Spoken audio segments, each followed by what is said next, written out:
ఒక గుడ్డట్టు వారం రోజులు రాకంటందిరా. అసలు నూనె వేయకుండా కూర ఎలా చేస్తావురా? ఏ గిన్నెలు పెడితే గిన్నెలు వాడికిరా. అప్పుడు అంత తినేవాడు కాదు. జిమ్ కి వెళ్ళడం మొదలెట్టినప్పటి నుంచి తిని స్టార్ట్ చేశాడు. నీస్ గిన్నెలు వేరే పెట్టు. ల్యాప్టాప్ ముందు కూర్చోవడం వల్ల నీకు జుత్తు ఊడిపోట్లే. జిమ్ కి వెళ్ళడం చెమటల వల్ల నీకు జుత్తు ఊడిపోతుంది. నీ గిన్నెలు నువ్వే కడుక్కుంటానంటేనే నీకు ఇస్తారు స్టవ్. వాళ్ళ డబ్బాలు ప్రోటీన్ డబ్బాలు కొనుక్కొని ఉంచుకున్నదే నేను ఫేస్ ప్యాక్ వేసుకోవడానికి. తిండి నిద్ర జిమ్ అక్కడ ఖాళీ చేయండి. నేను మినప్ప వేసుకోవాలి. డబ్బులు ఇచ్చి బరువులు ఎందుకు రా మొయ్యాలి? బయట కళాశీకి వెళ్ళిపో. తిరిగి మనకే డబ్బులు వస్తాయి కదా. 7 గుడ్లు రోజుకి తింటున్నావా? అరుగుద్దు వాటర్ కాన్ మోయడం రాదు కానీ ఇటు జిమ్ వెళ్ళిపోతుంటా. తిండి నిద్ర జిమ్. సోమవారం ఉండదు శనివారం ఉండదు.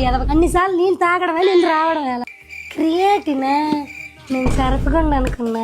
నేను ఈ టాబ్లెట్లు జబ్బున్నోడు కూడా వేసుకోడరా. ఒరే పిండితో అట్లా వేసుకోవచ్చేటి. అన్నం వండి రోజున సరిగ్గా తిన్నావరా?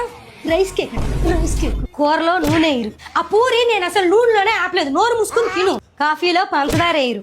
ఎవడరా మీకు రోజు చికెన్ తినమన్నాడు? వారం లేదు వజ్జం ఉండదేట్రా. శనివారం పూట కూడా చికెన్ ఏంట్రా? మైదా పిండి